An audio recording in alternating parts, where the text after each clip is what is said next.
There we go. Okay, now go back here. There, run, and we're good to go. Jesus Christ, that took forever.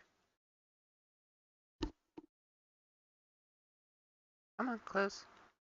I would like the flashing to stop, thank you.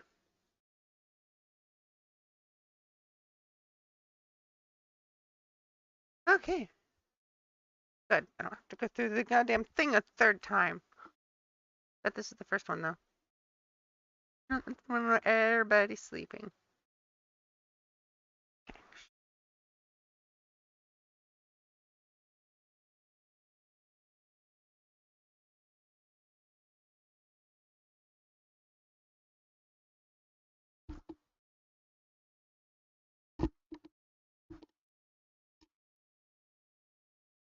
Azura and the Box. Ancient Tales of the Dwemer. Part 11 by Mara Barsul.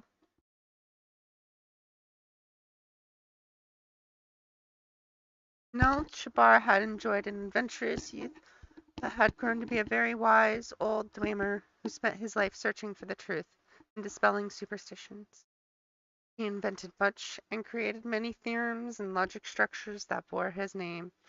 Much of the world still puzzled him, and nothing was a greater enigma to him than the nature of the Aedra and Daedra. Over the course of his research, he came to the conclusion that many of the gods were entirely fabricated by man and mare. Nothing, however, was a greater question to Nalchibar than the limits of divine power. Were the greater beings the masters of the entire world, or did the humbler creatures have the strength to forge their own destinies? As Nalchibar found himself nearing the end of his life, he felt he must understand this last basic truth. Among the sage's acquaintances was a holy Trimer priest named Athnic. When the priest was visiting Lathog Zertham, I swear to God, people need to start pronouncing their goddamn titles. Nelchabar told him what he intended to do to find the nature of divine power. Athenic was terrified and pleaded with his friend not to break this great mystery that Nelchabar was resolute. Finally, the priest agreed to assist out of love for his friend, though he feared the results of this blasphemy. Athenic summoned Zora, after which the usual rituals by which the priest declared his faith in her powers and Asud agreed to do no harm to him, Nalchibar and a dozen of his students entered the summoning chamber, carrying with them a large box. As we see you in our land, Azura, you are the goddess of the dusk and dawn, and all the mysteries therein, said Nalchibar, trying to appear as kindly and as obsequious he could be. It is said that your knowledge is absolute. So it is, smiled the Daedra. You would know, for example, what is in this wooden box, said Nalchibar. Azura turned to Athenic, her brow furrowed. The priest was quick to explain. Goddess, the streamer is a very wise and respected man. Believe me, please, the intention is not to mock your greatness, but to demonstrate it to the scientist and to the rest of his skeptical race. Oh, god dang it! We're finishing this goddamn book. I might take your 10 gold. There's a cost for that. I have tried the rest of his skeptical race. I have tried to explain your power to him, but his philosophy is such that he must see it demonstrated. If I am to demonstrate my might in a way to bring the Dwemer race to understanding, it might have been more impressive feat you would have me do. It might have been a more feat you would have me do, growled Azura, and turned to look Nalchibar in the eyes. There is a red petal flower in the box. Nalchibar did not smile or frown. He simply opened the box and revealed to all that it was empty. When the students turned to look to Azura, she was gone. Only Athenic had seen the goddess's expression before she vanished, and he could not speak. He was trembling so. A curse had fallen, he knew that truly, but even crueler was the knowledge that divine power had been demonstrated. Melchibar also looked pale, uncertain on his feet, but his face shone with not fear, but bliss. the smile of a Dwemer finding evidence for a truth only suspected. Two of his students supported him, and two more supported the priest as they left the chamber. I have studied very much over the years, performed countless experiments, taught myself 1,000 languages, and yet the skill that has taught me to the final truth is the one that I learned when I was but a poor young man, trying only to have enough gold to eat, whispered the sage. As he was escorted through the stairs to his bed, a red flower petal fell from the sleeve of his voluminous robe. Melchibar died that night, a portrait of peace that comes from contented knowledge. This is another tale whose origin is unmistakably Dwemer. Again, the words of some Elmer's translations are quite different, but the essence of the story is the same. The Dunmer have a similar tale about Melchibar, but in the Dunmer version, Azura recognizes the trick and refuses to answer the question. She slays the Dwemer present for their skepticism and curses the Dunmer for blasphemy. In the Aldmaris versions, Azura is tricked not by an empty box, but by a box containing a sphere, which somehow becomes a flat square. Of course, the Aldmeri versions, being a few steps closer to the original Dwemer, are much more difficult to understand. Perhaps this is stage magic. Explanation was added by Gore Phelim because of Phelim's own experience with such tricks in his plays when a mage was not available. Maribel's soul left even the character of Melchibar alone, and he represents many Dwemer virtues. His skepticism, while not nearly as absolute as in the Old Mare's version, is celebrated even though it brings a curse upon the Dwemer and the unnamed house of the poor priest. Whatever the true nature of the gods and how right or wrong the Dwemer were right about them. Whatever the true nature of the gods and how right or wrong the Dwemer were about them, this tale might explain why the dwarves vanished from the face of Tamriel. Though Melchibar and his kind may not have intended to mock the Aedra and Daedra, their skepticism certainly offended the divine orders.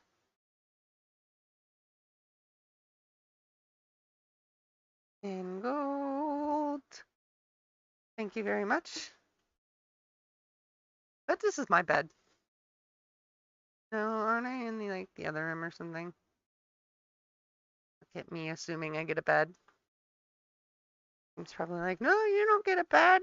No bed for you.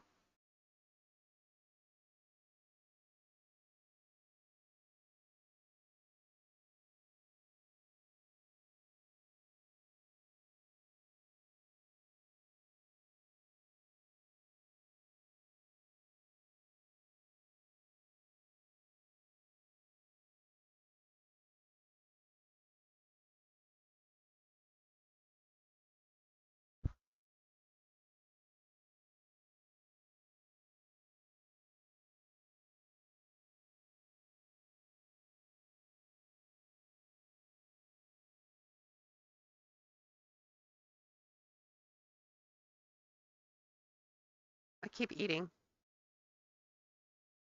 Oh, it's healing, huh? That one too. In the chest there.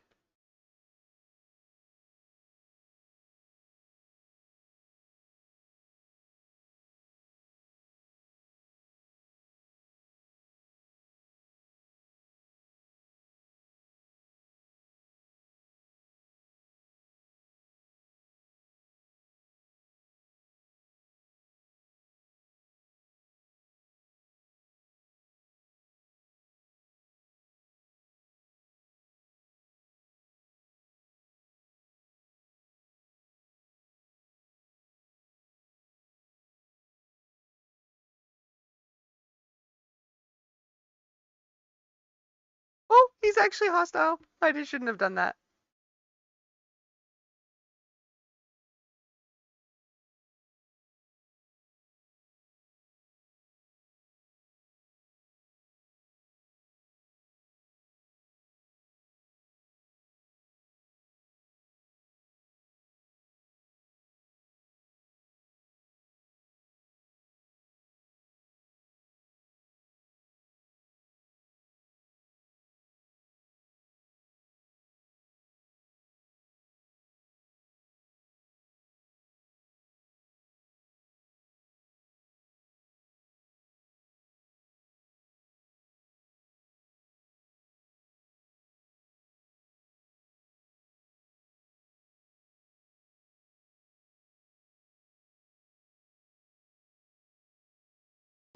I can't. I can't. I put the shield on the right. I'm so stupid. With the shield on the right and the sword on the left. I don't want to be in left-handed mode because then I would have to do everything with this hand. I'm yelling at an NPC.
Aww.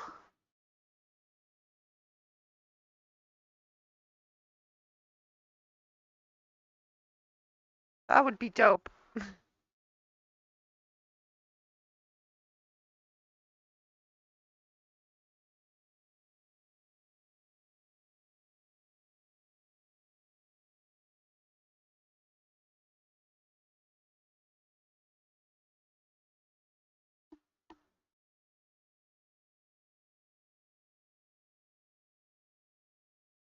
That head pressure is getting again.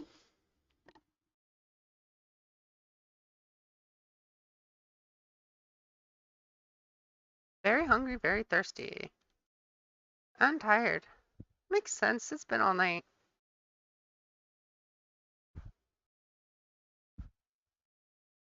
I'm gonna get drunk.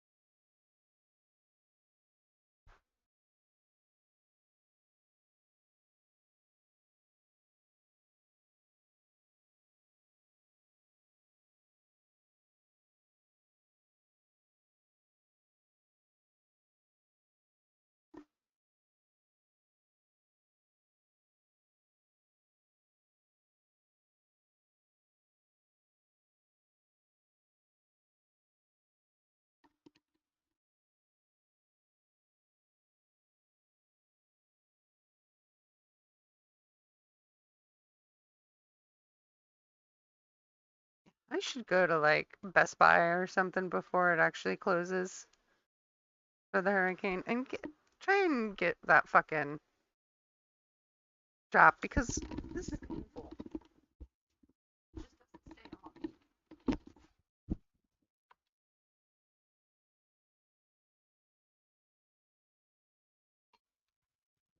Alexa's Best Buy open?